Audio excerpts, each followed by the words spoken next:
I was just mesmerized by it.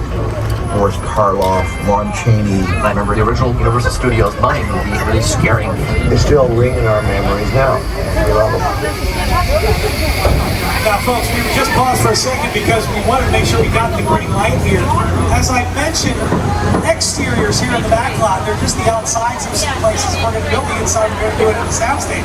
We were waiting on permission, we got it, to bring you inside Soundstage 50. So you can get a first-hand look at what it appears like on the inside of the soundstage. Remember I said you can go and create anything that you want, you're only bound by your imagination. Well, this production, their imagination, the interior of a subway in San Francisco. As you can tell,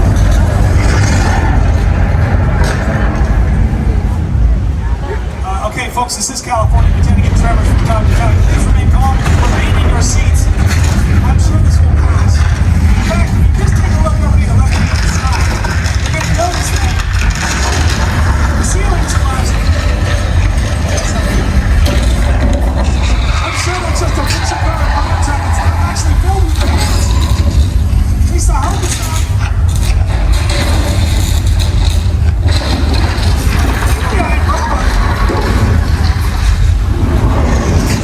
Okay, the good news, folks, this is not a real subway station. We have to write this out. There's no energy. The actual subway is through the tunnel on the track over on our left-hand side. I'm sorry, what's that?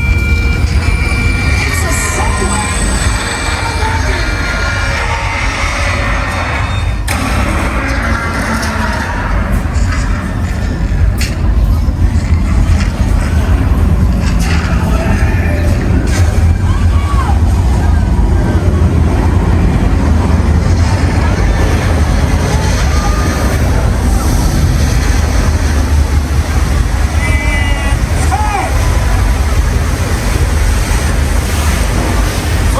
Survived earthquake. The big one, simulation of an actual California earthquake. Yes, we're having a wild earthquake here. The attraction was built in the early 80s, based off of the disaster from the same name from a few years before the 1970s earthquake. And it's also a great example of the special effects that you can use here in our lot. We are your one-stop shop for all your filmmaking needs.